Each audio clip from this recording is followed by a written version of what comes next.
name is Elaine Harrington. Welcome to UCC Library. I'd like to welcome the Lord Mayor of Cork City, Councillor Kieran McCarthy, who asked to come here as a guest today.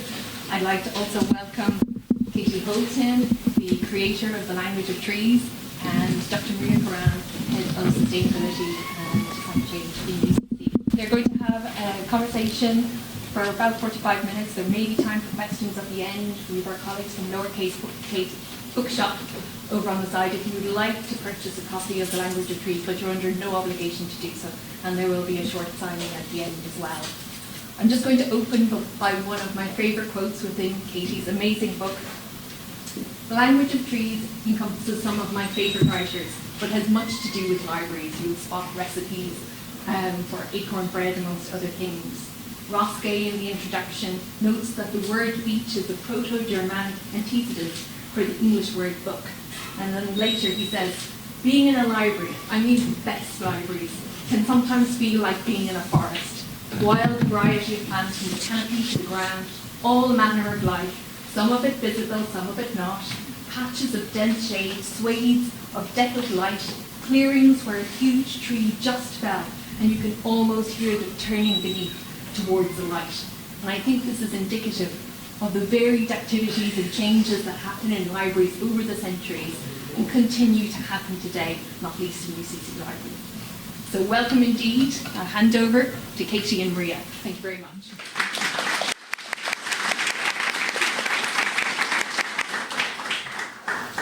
All right, I think we'll go. Thanks to everyone that has gotten us sorted. That's great.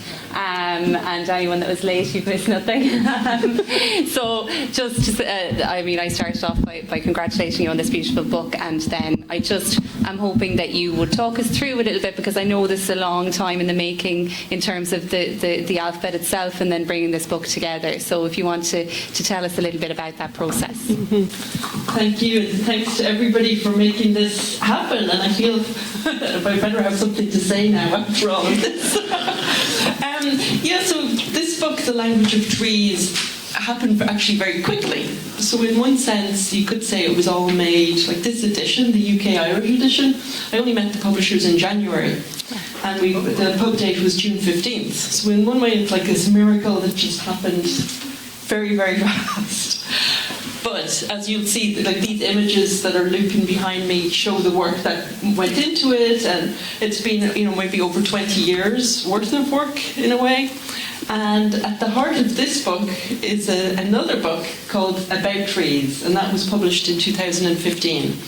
And the images show, there's a picture of the book. Actually, yesterday I was in conversation, I was at the West Cork Literary Festival in Bantry, and Rachel Andrews was moderating my conversation with Cal Flynn, and she turned up with a copy of that book About Trees, which is really, it brought back lots of happy memories. So there are different stories, and I think this is true with everything in life, right? There's a story, this is what happens, and this is the story, but then you realize there are other stories, and everything is more complex. And I think this gets maybe to the heart of everything that we're living or trying to live through right now, that there's not just one true story. We all have different ways of trying to come together at this time of climate chaos, climate emergency. What are our stories as humans on this planet, and how are we going to communicate with each other and move forward and create this future that we need? We need to change. We're on the wrong track right now, right? We're literally running over a cliff. Mm-hmm. And so the book About Trees, the image will appear at some point, was made in a way as a response to all of this. I was feeling really frustrated. I am a visual artist. I'm not, a writer who's just published a book. I'm coming at this as a visual person who's worked with images. I've worked with language all my life, but I see it maybe in a more, I don't know if it makes sense, three-dimensional. I see it almost as a living thing, because we're Irish. I'm Irish. I have this knowing that we have an OM, right? The medieval OM alphabet that's from around the 5th century. Maybe there's so much that we don't know about it, but it's called an Irish tree alphabet because some of those characters are maybe, we think, named after trees. And it's also how it's written was from the ground up, right, with the main trunk and each letter. So this is a little haiku that I wrote. just to illustrate how it's written, that the letters stack on top of each other from the ground up, the way trees or plants grow, right? It looks just like a tree drawing. And this is how humans were communicating to each other. We see them now on the standing stones, the ohms, and you've got some here in UCC. We imagine they would have been carved on trees, but they don't exist anymore. But this way back then, right, humans would communicate mirroring how trees and plants grow is something that I think was always in, like at a cellular level, it's something that I've always known about, that we have this ohm, this Irish tree alphabet. So maybe it was inevitable that I was going to one day make a tree alphabet, but playing with the molecules of language, using the ABC or human language to think maybe beyond. And this is like really going off on a tangent with your question, but I feel like how to answer it without talking about the fact that we are in an emergency situation. Yeah. We need to rethink everything. So that means getting to the heart of humans are storytellers. This is how we communicate with each other, and there's so many problems. Obviously, 2015, when that book about trees came out, when I made the tree alphabet, was the lead up to the 2016 election in the States, and I was living in New York, seeing language being twisted into a pretzel. It's even accelerated now. It's become worse. It's hard to know what's true, what's real, what do words mean. And so I just thought, looking at really closely at the language and the letters themselves, and if you replace the letters of the alphabet with the tree, that's one way to slow down. I'm really slowed down right now. I'm in this really comfortable chair, thank you, Elaine, because I've got a form of long COVID called dysautonomia, which is affecting my autonomic nervous system, and my body's having to relearn how to breathe, and my heart, everything is kind of out of control and broken. But before I got this, I had been trying to slow down myself anyway, and I found that replacing letters of the alphabet is one way to do that, because you're forced to translate. And translation is, like some say, the closest form of reading something. When something is translated, you're forced to stop and think, well, what is this? Like, what is that word? What are those letters? But maybe I should stop, because I've thrown a lot out there, and I don't know if it makes any sense, because I can't quite see the images, but... Do you find, I'm going to try and shout, do you find that when, because this is the first thing I thought when I looked at the tree alphabet, if you go into a forest now, are you trying to read the forest? This is such a random question. Yeah, I wish I had that book about trees in my hands, because then I could show you, because when that book came out in 2015, as soon as I had, like literally as soon as I held it in my hand, I realised we could have a place-specific tree alphabet. Yeah. Like a planting palette for a specific place, and that means that you could write with trees. So the ABC could be trees that are happy in a certain place, and then you could write messages like living time capsules. You could plant a word letter by letter, tree by tree, and it would live on beyond you, because trees have this longer lifespan than us. And then, so I proposed this, and then I was invited by the New York City Parks Department to work with them to create a New York City tree alphabet. We haven't had a chance yet to plant messages, but that was the idea. And then I made the Irish tree alphabet, which appears on the images, for Visual Carlo in 2020. And we haven't planted either, but hopefully one day we will. And so as soon as I proposed that, then the reverse, what you just referred to, immediately people said, well, that means we can go out and we can read the land back. And so the Parks Department, their rangers worked on puzzles for kids. So you would get the A to Z and have the poster. I don't have any posters here, but you could use the poster to learn. So this is what the tree alphabet looks like. In the book, there's the page. It's kind of like the key that shows you, and then you can use it to translate. So it's a way to, at a simple level, you could say it's a way to learn how to identify trees. And then that's something that, when you learn your ABC, you can learn your AB trees, ABC trees. And then it's something you can do together. I think learning through play is really important. It's an important part of all of my work, I think. And I've tried to dig deeper into that, because I think that educational fun learning together aspect is so important. And learning through experience, and I mean trees tell us their own story.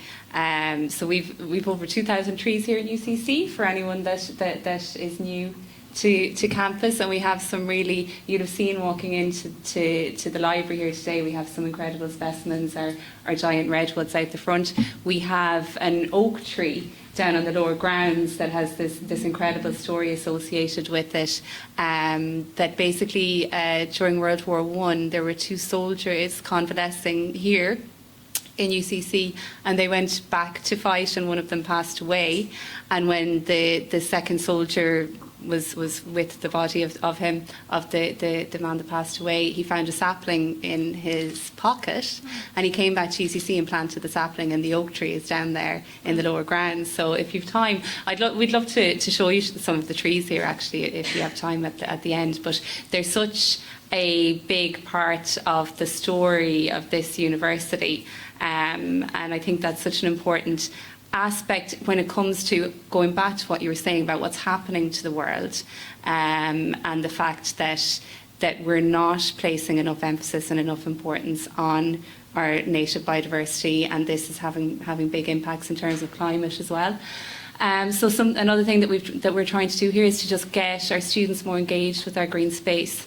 And I mean, I guess that's what this is. And it's, you talk about language, and you say in your afterwards, you know, that if we learn the language of trees, we can understand them better. But can we go beyond that and change our whole understanding of the world? Is that ultimately what you're trying to do here? Yeah, hopefully. I do joke sometimes and say, maybe I said it to you earlier, that, well, hopefully the book's going to change the world. And I think, you know, artists and writers and musicians and anyone creative is making work because you want to share a message. For me, I find my work is always about learning. I feel like I'm a researcher. You know, artists are lucky like that. We get to work in lots of different disciplines. That's why it's lovely to be in a university with people like Gerard here, who we've worked in, you know, salon setting, where conversation breaking down disciplines, right, and not having little boxes where all the scientists are in this box and the artists are in that box, and then the business people and the math people, and the way I've always worked is knocking on doors, knocking through walls, and opening it all up, because that's how conversation happens. It's how the world actually works. And as an artist, I have been able, like, I had the privilege to be able to work like that. And I feel like the book itself, because, you know, I didn't write this book. I like how sometimes I'm described as the creator of the book. Mm-hmm. On the back, you can see the list. There was, like, I don't know, over 50 or 60 different contributors. So I've kind of collected this compendium and translated everything into trees. So it's a way of bringing together material that maybe wouldn't, one person wouldn't necessarily come across all of this, because there is some science writing, but there's also poetry and music and recipes, and it's a cornucopia melting pot, if you will, all in one little handy little capsule of a book. You can tell I love books. I've always been a book lover. But to loop back to your question about how can this new language, can it change how we think about the world? Yeah, and I think in my afterword, because I wanted to write, I feel like the messages, there are so many messages. I did write an essay for the book that I tucked away at the back, the afterword.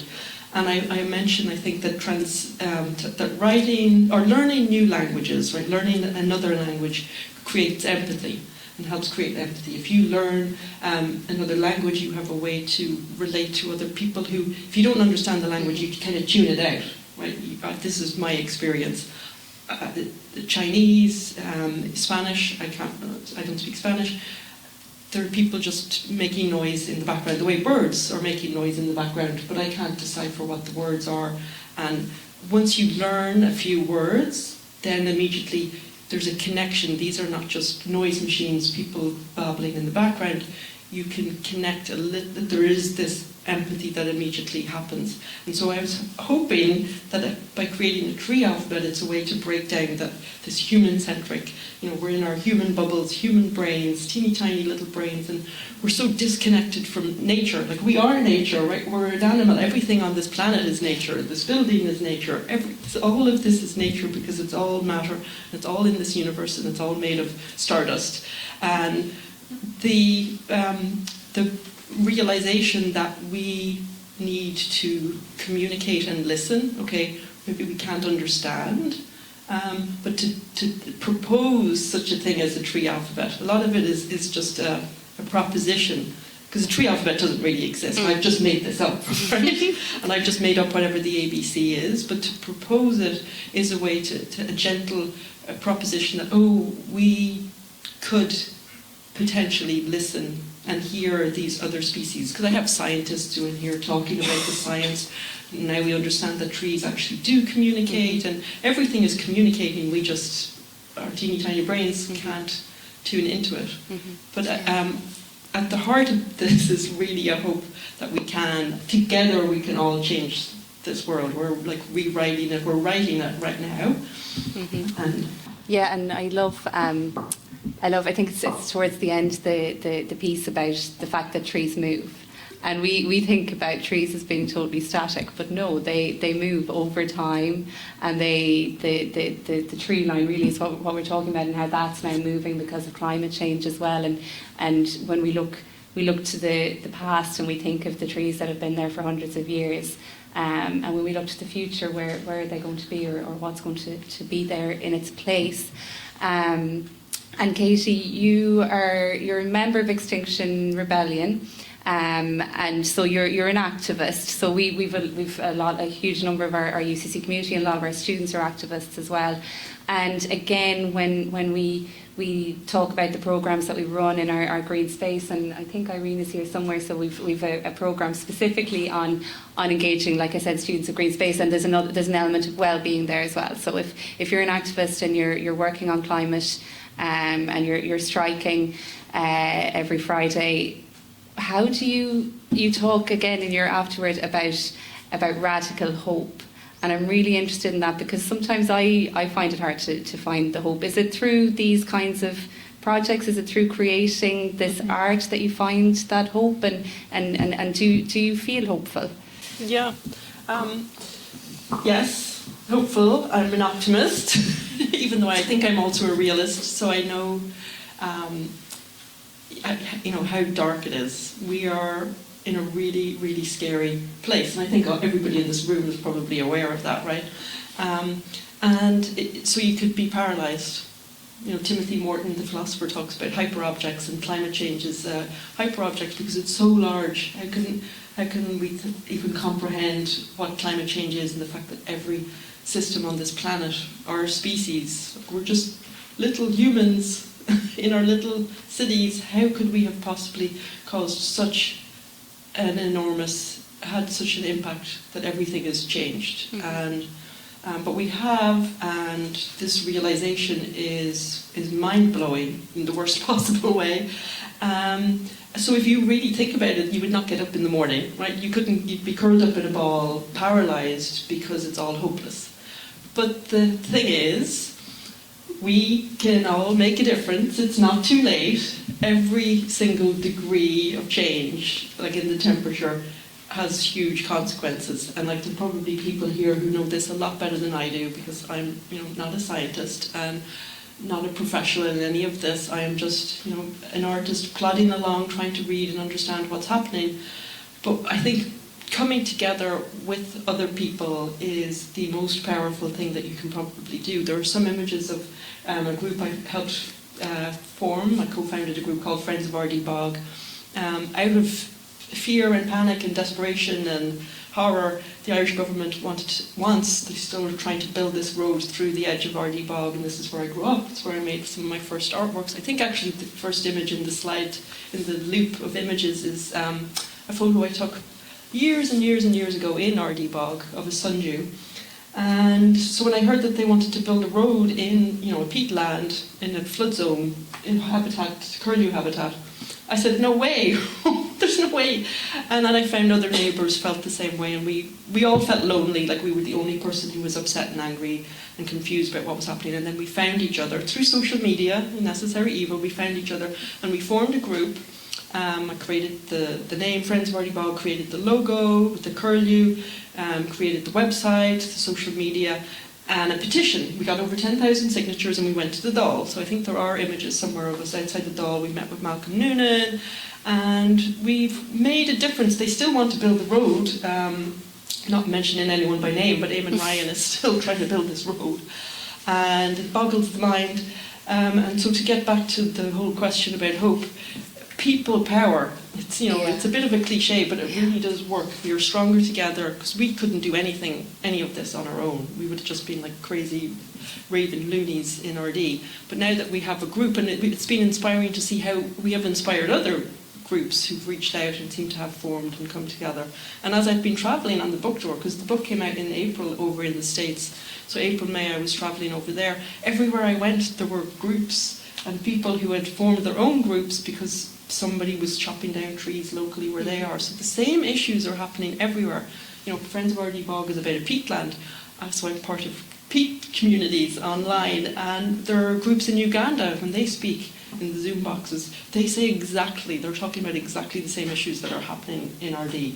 And so it's a universal, all of these things are universal phenomena, and the only way we can tackle them is by coming together at the local level, right? And then in local issues, you need local people who are going to make a difference, and then we have to change policy. So for me, the book is part of my campaign for rights of nature, and that was a big cause of tension with Friends of RD Bog. One of the new members didn't want to have any talk about climate emergency, no climate striking, don't talk to the children about it, it will scare them. Don't talk about rights of nature, because people who depend on the peat and who harvest turf and have done all their generations, this is very emotional. If the peat bog has rights, then that means they as humans don't, and so we can't talk about it. I'm like, okay, if we can't have this level of a conversation at this local level, this shows you, so this is kind of looping it back in a long-winded way to the hope question, that would make you lose hope. Because if we're together and we all love this bog locally in our community, but we can't have these conversations, that just shows you how difficult it is on the larger level. And so it comes back to time. It takes radical listening, spending time listening and talking to communities and to people where they are, and then realizing that this breakdown, it comes back to language again, the fact that nature, so if you talk about rights of nature, is human rights, because we need our ecosystems, right? So you can't have a happy family or a community if you don't have a healthy ecosystem. So I will pass this back to you, because I'm just going on. It brings us back to language, because is it useful to have that phrase, rights of nature, when it is just rights of everyone, you know, and how do we all survive on this planet together? And there's such a mismatch, because I actually just the other day I was looking at the recommendations from the Citizens' Assembly on biodiversity, and over 74% of the participants in that Citizens' Assembly said that they believe that there should be a referendum, that it should be in the Irish Constitution, that nature would have its own inherent right. But obviously when you're then talking to the person whose livelihood has always depended on the bog, or maybe the farmer or whatever, then it's a different situation. I know a lot of people didn't have copies of the book, so there's some very small little snippets in there, and this really stood out to me that I just want to read. It's Zadie Smith's piece: birds singing the wrong tunes in the wrong trees too early in the year. And that's it, isn't it? It's simple, and it's where we're at and where we're headed, and why we need to really be doing something about this. But then going to hope, can you tell us a little bit about this? I'm not going to pronounce this. Palas Porpostolas, this amazing project that I had never heard about before. Yeah, so this is a piece by Pedro Reyes, a Mexican artist, really wonderful. So this is the other thing about the book, is I get to include not just writers and poets, but also visual artists and musicians, and basically there were no rules. I could put in anybody I managed to wrangle.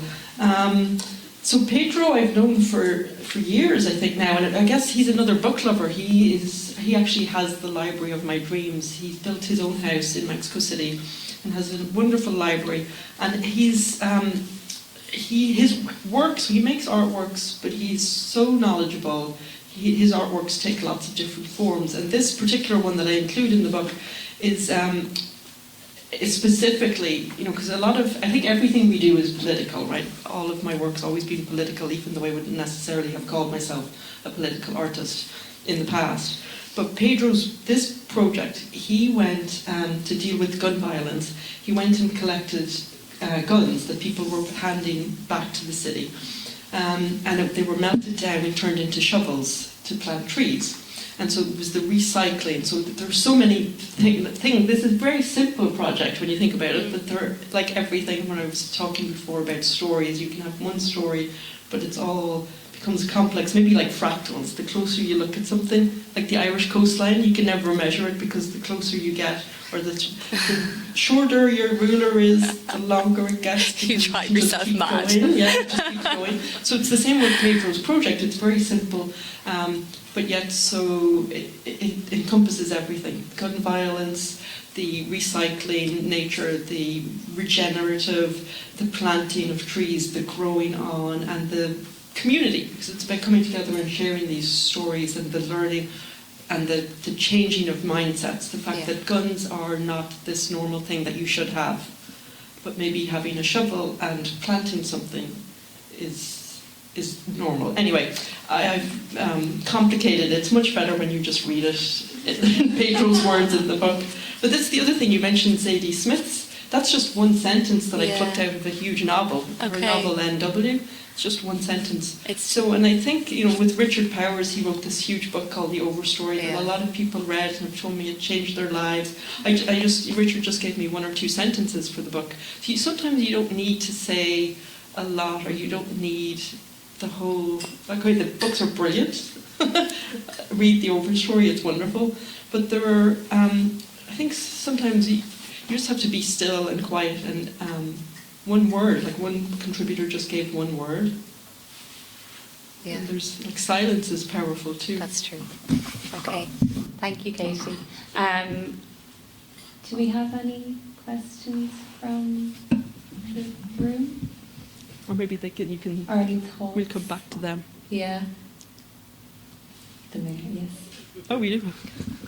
Would you like the microphone? Can. Well, thank you very much. Thank you very much for all your work. I have encountered your work before, so that's why I'm here. Can I ask? I suppose some of your alphabet is based on the own writing, where you kind of mentioning. Did you get a chance to dig down more into that to find other connections, or did you really kind of dig down to see that the alphabet does represent trees, or did you have a chance to look at other? I always think it would say old Bronze Age artifacts, pottery has dashes and lines in it, and we never really know what that was. So is that another reference to trees in the landscape? So you can dig down to the archaeology a little bit more. Thank you, that's a lovely question, and it's what I had hoped to do. So the Visual Carlo invited me to work on the Irish Tree Alphabet project in 2020, so my plan was to be for at least 6 months in Carlo, living and meeting the tree people and community gardeners, and then also now forgive me, my brain fog, I can't remember the name of the woman. She's somewhere acknowledged deep in the book, who's working on the 3D OM project. Some of you might probably know about it here in UCC. I can't even remember where it's based, but all the remaining OM stones are being 3D scanned. And so she was very helpful, this woman whose name I can't remember, forgive me, with the most up-to-date understanding as they know it, these experts on OM, what the characters were, because I think there were only 20 characters and we have 26 letters. The fact that it's called a tree alphabet, but we're not quite sure. I was in conversation with Mancon, back at the Donkey Festival a couple of weeks ago, and it is kind of unknown. We don't know if each letter was a tree or if that came afterwards. A lot of it is something that we've imposed, in our current time. So we were only imagining what could have happened back then. But there are so many coincidences. Even when you look at it, it was 2020 and I was in quarantine and had to do the whole project through Zoom and through emails with people. But looking just from a simple, and I'm a simple person using visualization, visually it just so resembles a plant or a tree that it can't be a coincidence that there were trees and named after trees. And also, in Ireland we have the Brennan laws, which were a few centuries later, and the fact that the trees were sacred, and that if you killed, murdered, chopped down a tree, then there were huge fines. This was like the worst thing that you could do, and that it was such an important part of our communities and who we were, and the laws of the land. And then it's been forgotten, and now people come out with chainsaws, like local county councils, and will just chop down trees. And like overnight this happens. And so how there's this disconnect has become so extreme, and I think we're slowly coming back. And you mentioned what did you say, Maria, about the rights of nature, and maybe that's the problem, is using the terminology, but it's indigenous communities around the world have been leading the way and talking about including rights of nature in the Constitution. So it's something that's very much needed, because we are humans and we use law and policy. It's how we operate. So unfortunately, we do need to think about changing policy, so that's where it becomes useful, I think, and necessary. But the looping back to the research, it's something that I try and do as deeply as I can, but I did feel like I was restricted by the box that moment, because I couldn't travel, I couldn't meet with people in real life. And you know how conversations are different when you meet somebody in real life, versus just emailing or Zooming. So there's probably a lot more that I could do. And I also proposed, like my Irish tree alphabet. I'm sorry I don't have the posters to give out to everybody in the room, but that's just a proposed. It's not the definitive. It's like an artist's impression of what the OM is. And there could be experts in this room who know more than I do. Maybe one day we'll have a definitive guide. But I was just in Owen Dalton's house. A lot of you might have read his book on the Irish Atlantic rainforest, and this fact that we had forgotten that Ireland, the ecosystem along the west coast of Ireland, the natural ecosystem is rainforest. So it's only now that we're realising and remembering, what this land is, what our home is, and a lot of this comes back to the trying to remember or uncover things that have been buried or beaten out of us, or we've been made to forget. And I mentioned Owen because his book, one of his walls is lined with books, and there was one the first one I pulled off the shelf, and I took a picture of it, which means that now I don't remember the title, but it came out in 1986, and I was like, how come I didn't do this at school? Because I had to study, I did Irish, I did fine art, but I did art history. It was 50% history of art, and we had to keep talking about Newgrange, and in RD you're just down the road from Newgrange, and the stone, the carvings and the circles, and what does it mean? And I had to write a paper, what does it mean? And everybody's interpretation is valid because nobody really knows what it all means. And this book came out in 1986. I was in NCAD 94 to 98, and I was like, how come I didn't have this book? It wasn't on our shelves. Was it too like wackadoodle back then? Was it too out of crazy? Because a lot of this is just projection, imagining what did the circles, the concentric circles mean, and the squiggles. And there were pages, I took photos of Owen's book, the title I can't remember, the similarities between Etruscan, cuneiform tablets, and like those earliest forms of mark making and writing, and how those languages, the similarities, and then you end up with Irish and the OM, and these squiggles and dashes and marks, and different places on planet Earth, but all made by humans in different communities of humans, and how there's similarities. Were they travelling? We don't know. Like they just found pottery. Was this a news story a few weeks ago? They found pottery somewhere that shows that, forgive me, I can't remember where it was. It's really hard to keep anything in this broken brain of mine. But the pottery shows that different communities of people were travelling here than we had thought, and then that's different languages and mark making. And next time we meet, I'll know more about it. You've actually reminded me of another really interesting piece in the book, though, about, and it's a conversation with two people about the fact that trees are never depicted in cave drawings. And again, maybe people in this room know more about why that's the case, but they seem to be kind of concluding that the trees were just there, where the animals were moving through the trees, and they needed to be careful of them, whereas the trees were just there; they were part of their surrounding.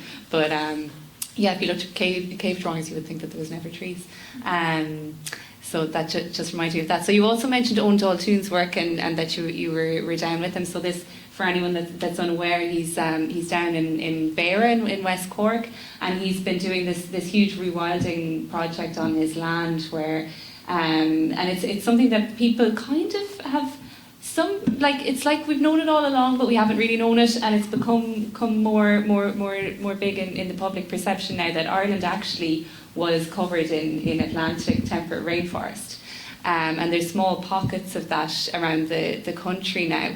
And I'm going to get personal now here, because it's something that I grapple with a little bit, that as people are coming to realise that, and you mentioned your work on RT Bog, there's been this kind of turn away from the picture perfect landscape of Ireland. Like people I've seen, and it's part of the polarisation, I think, that's happening with social media, that all of a sudden we're not allowed to like Connemara anymore because it's not a natural habitat, you know. And I'm really interested in you as an artist and an activist, and how can you kind of come to terms with that these landscapes that we think of as being so Irish, or maybe not actually.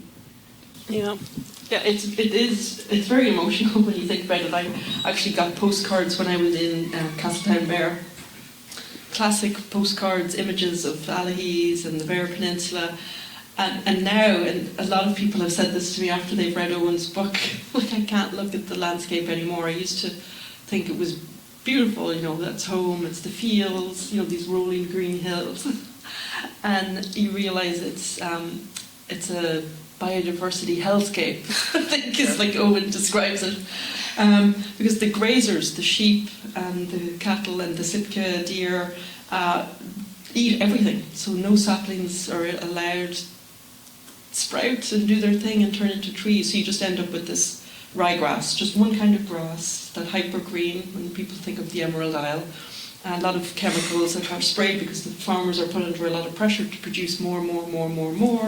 And so this is really the tension that you've got right now, is that the farmers forever were forced to, there were sheep subsidies, so they were subsidised to have sheep, so they were forced to have more sheep, they were forced to produce more, use more chemicals, and then now suddenly they're being told, oh wait, there's rights of nature, you've got to stop doing all of that, leave land, let it rewild, regrow. So they're like, wait a minute, what are we supposed to do? And you know, the bottom line is these are people who are just trying to live, take care of their families, survive, work really hard. Farming is really hard work. So this is Owen's, you know, having sparks fly is what he says to me when I asked how particular conversations went. Because the bottom line is we're just seeing the harm that we've caused, and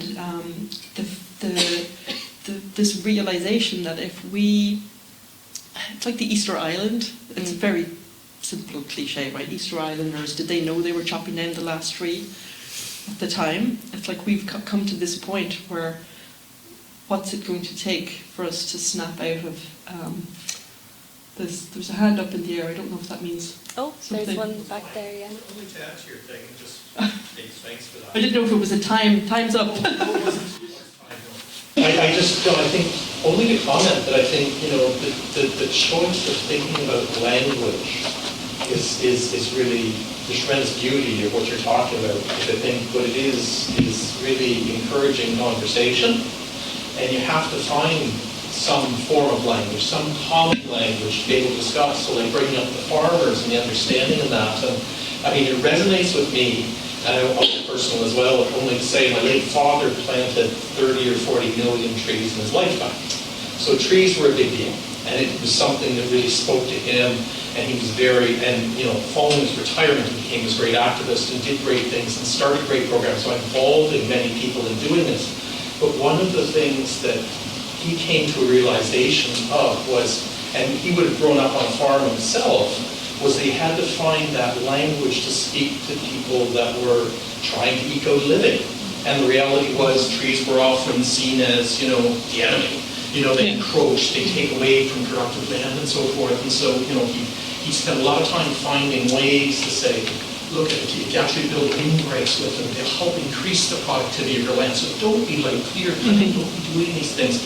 And that's why I think it comes back to this, and this is why I'm so struck by the fact that, you chose the language of trees, and to think about how that can come to something that allows us to speak across multiple agendas. Yeah. And realize there's a commonality. Yeah, that's lovely. I love the common language. That kind of sums it all up, really. That's what it's about, and that great work that your father was doing. Thanks for sharing. I think that's really at the heart of it all, is that that you just mentioned that's what's happening. That farmers are being told, okay, now there are subsidies. The sheep subsidies are still there, as far as I know, but they're trying to think of other subsidies. So we'll have subsidies for rewilding, for planting trees. But you do have farmers, the resistance, who are like, well, forever trees were the bad thing. So there are some people who really do not want to plant trees, and that's fair enough. What Owen is doing, and home tree plant trees, but other rewilders, it's not about planting. It's about it's about keeping out the grazers, and then letting nature do its thing, and life finds a way. And I think, should I pass it over to you? Yeah, and I'll come back, because I keep coming back to people's experience then of nature.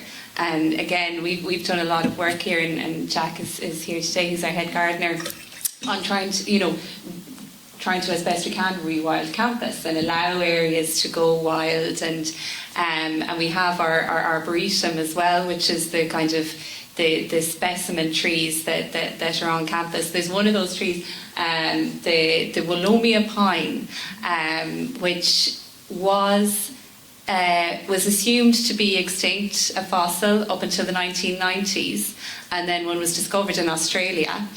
And this was this amazing discovery, and what the Australian government decided to do was to send out across the world specimens of this Willomia pine, and we have one down as just across from the Glucksman. But Owen isn't here today. Owen Latisse is the person that manages the Arboretum project. He was in Belfast recently, and they have a Willomia pine, and it's completely encased. So it's just like it's in jail, this poor tree. We were having a kind of a laugh about whether or not, is someone going to steal our Willomia pine and run away with it? But it's so important that, we would say, I think, and I think, Jack, you'd agree, that people experiencing the plants on campus is so important, and engaging with them, as opposed to it being some kind of a specimen that is somehow separate from us. Yeah.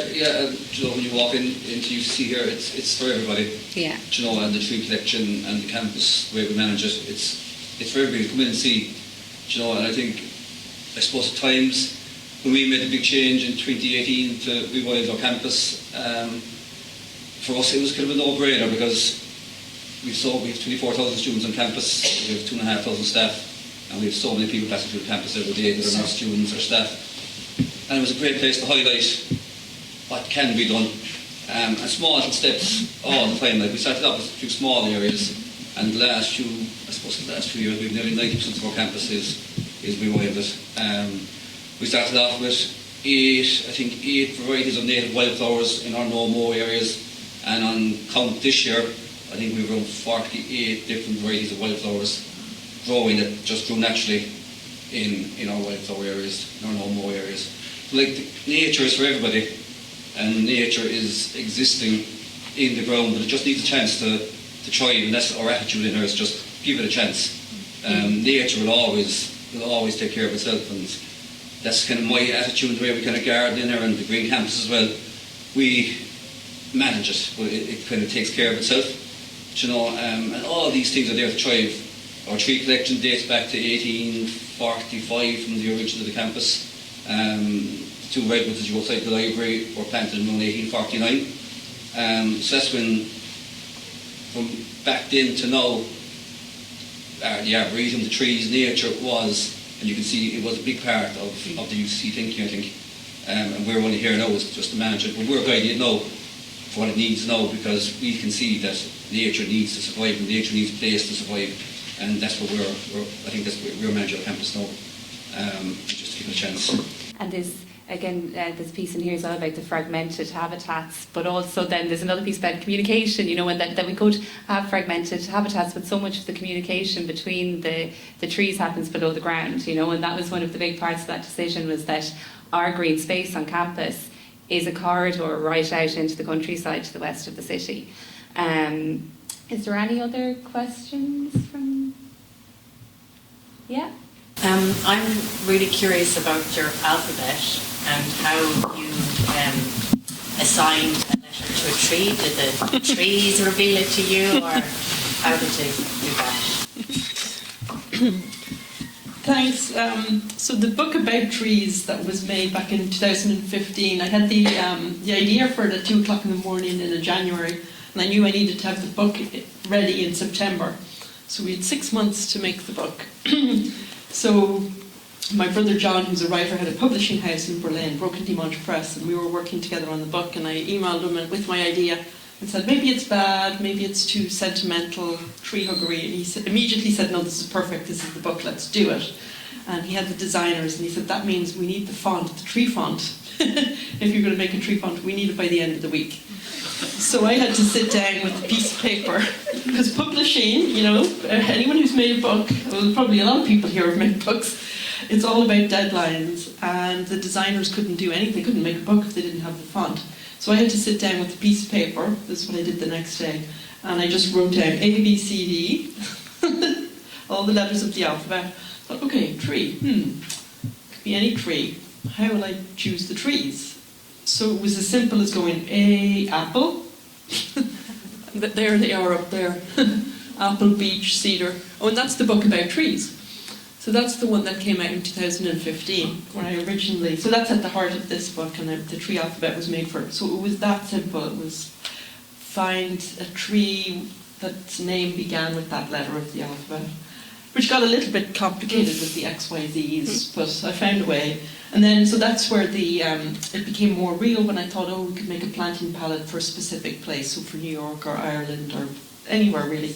Then you need to use those pool of trees that are happy to that place.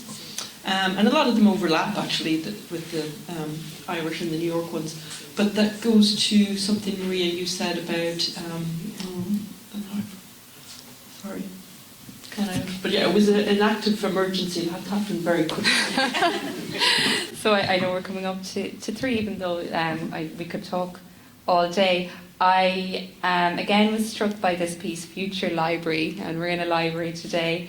And this is an amazing project that I hadn't heard about, which is, has everyone else heard about this? So a forest outside Oslo, which will supply paper for a special anthology of books to be printed in 100 years' time. Between now and then, one writer every year will contribute a text, with the writings held in trust unpublished until 2114. So the writers need to come up with something that their audience of 2114 are going to be interested in. So I'm going to ask you, if in 2114 someone was to pick up this book, what do you think their response would be, or what do you hope their response would be? What? Oh wow, that's a lovely question. It's also kind of sad and terrifying. It gets back to the hope, right? Yeah. Will there still be people? Sorry. I just saw the images of what happened in New York yesterday or the day before, the floods, roads washed away. So this is real, this emergency is full speed ahead, people. Well, you see, so this is Katie Patterson's project, Future Library, and Katie's another visual artist who makes work. When I hear about the projects she's done, I'm like, that's so good. I should have done that, which is always lovely, even though I kind of hate it too. So with this project, the Future Library, it just blew me away. It was so beautiful, poetic, and it's going to be the end of my book tour. In August, I was invited to go to the Edinburgh International Book Festival. In August 15th, I'll be there in conversation with Katie, and then the next day they have the celebration for the announcement of the next Future Library writer, August 16th, so stay tuned.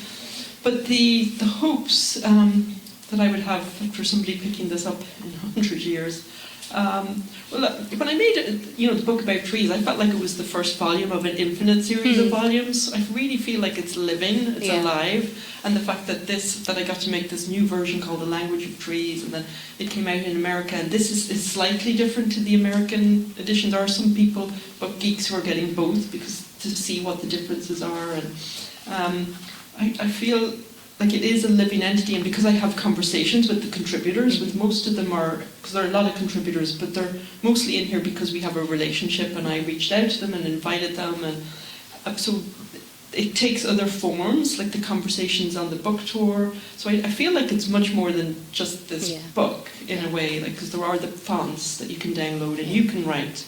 There are the posters, there are the toolkits that sometimes just exist in my head, but I really feel like the toolkits so that families and schools can use.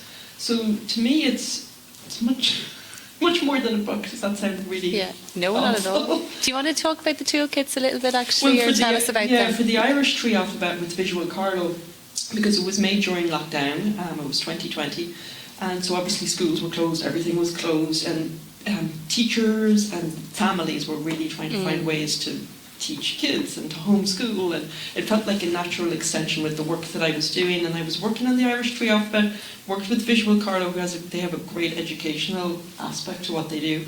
So it was a natural extension that we would create the toolkits, which involved the poster, which is right here, and you can download this from my website. So that's the Irish Tree Alphabet, which has the OM at the bottom. And then homemade inks. So Claire Breen, who's the amazing artist and educational outreach person, I can't remember her exact title, but visual, created inks made locally. It's something another project that I'm hoping to do one day, working with local inks. And then twigs as the writing tools. So very simple. A lot of my work is very simple. It's about recycling and using what you have already. And then being outside. It goes back to what I was saying with the tree school, learning through play, looking, listening, making marks. So the curriculum involved, I actually made a whole book. There is a link on my website to the tree toolkit. An explorer's guide, I think I called it. An explorer's guide to the tree alphabet. And I put in so much work. I made this whole book for kids. And I'm not an expert. It's a special skill to work with kids, as most of us know. But I didn't get funding from the Arts Council, so it just exists as this PDF. But people have downloaded it and used it. But it included very simple things. Okay. I'll send you the link. Do. I'd love to see it actually in our, so the Glucks, you said you've been to the Glucksman a few times. They do a lot of work with local schools. So, I did see a hand, yes. Irene? I was just going to highlight, thank you, Katie, just that there's still time to contact your MEPs about the Nature restoration law. restoration law. So, we're still looking at it. They're voting on it tomorrow. So, from an activism perspective. Yeah, and is there a link somewhere for people to find exactly the way to do that? Friends of the Earth. Friends of the Earth. Easy, simple e-action, but there's several going around. Yeah. You could also send a direct email. You'll probably find it if you Google it. So yes, please do. That's really important. It's something that's happening right now that we can have an impact on. So the nature restoration law in the EU. Just say there's a climate camp going on up in Leitrim in August 9th to the 13th up beside Manhattan, and it's linking in with a local campaign there, Save Leitrim, which is campaigning mainly against conifer and the plantations up there. And I suppose the question I have is reforms that should be taken regarding these duties. Do you want? Oh, yeah. So thanks for mentioning that. I brought that up last night as well at the talk. It's on Twitter. Pádraig Fogarty and the Irish Wildlife Trust have shared a lot about what you can do, and this gets back to the whole hopelessness, the fact that it is about people, right? You feel, there's nothing we can do, but making these phone calls, like we saw it in America with the political situation over there. You need to make phone calls, you need to write letters, you need to write emails, you need to go in person to the offices and talk to politicians. It does make a difference. Yeah, it does. So yes, thank you for mentioning Save Leitrim as well. Great work. So there's an image of us outside the Dáil in January. The anti-Cuilcha, what did we call it? Save Our Forest was the name of that. So they'd actually travelled, groups came from all over, so the Save Our Leitrim group were there, and they've invited me, I don't know if you work with them, but they've invited me, but unfortunately I won't be able to go. The Sitka, I included Sitka in the Irish Tree alphabet for the letter X. I thought it was important to have that conversation and to not pretend it's not happening, because it very much is happening. And it gets, I included this drawing I made of a forest on the cover of the book because I think we're learning that trees communicate. They work in family, they work in community. The mycorrhizal network underneath is how they share and communicate, and also through their leaves up above. It's not survival of the fittest, it's not individual trees fighting, which is what I was taught when I was growing up. And this is how we have to work together as humans. We have to work in community, we have to be together, and that's what these campaigns are doing. But the Sitka plantations, and this is a forest, right? Well, it's my drawing of a forest. Forest, that word has been hijacked, and this gets back to language. Cuilcha and the government talk about forests and planting forests, but these are plantations, they're monocrops. And Sitka plantations, I'm not telling you anything you don't already know, are dead zones, right? And it's just a cash crop, and it's not capturing carbon, it's kind of this horrific monstrosity. And hopefully, these groups are having to fight really hard to try and explain very simple things to the government. So it's not to say that these people are simple, but children often have not been brainwashed, and they will get straight to the heart of the matter. And the things that kids come out with, well, they'll get straight to the point and say, well, what's this? Same way you have these groups saying, this is not a forest. You can't call it a forest. You can't claim that you're a Cuilcha forestry department when you're just dealing with timber crops. And you're killing entire ecosystems and destroying them, and it's connected with what Work Owen's doing. But again, it's community action, and they've been doing this for years, and it feels so like it shouldn't be this way, right? We shouldn't have to be fighting, taking the government to court. That's what Friends of RD Bog is doing. And so many activists are out there in court cases right now against county councils on Board Planola. It should be completely disbanded, it's completely dysfunctional and corrupt. And so I think it's, a lot of it is very simple. It's that greed, money is running things and has for too long taken control of everything. And, we're much smarter than that and more beautiful. This gets back to the resistance and the activist groups, Extinction Rebellion. What I found through being outside in the streets, like screaming in the streets with other people, is that it's so beautiful and funny, humorous.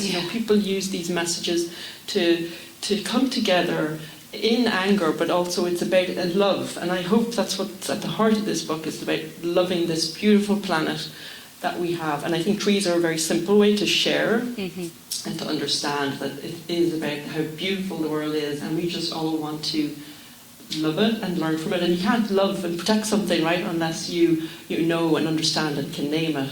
And that's kind of what the tree alphabet is about. But again, I've been saying this a lot. It's called the language of trees, but it's about people. It's about this community.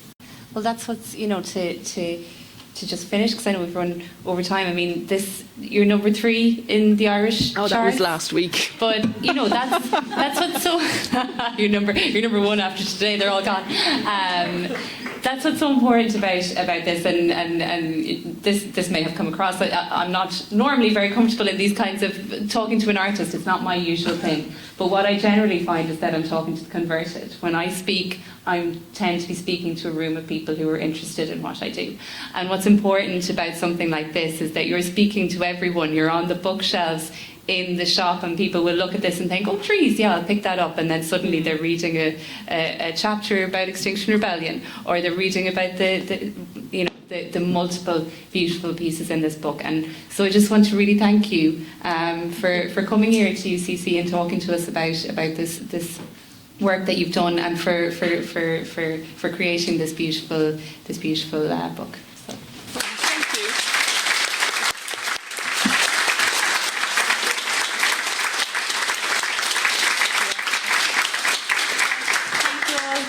I'd also like to thank Lord Mayor, for attending, you, our attendees, and without a doubt our IT staff who turn things around on a dime, but most importantly, Katie Holten and Maria Kirrane. Thank you very much.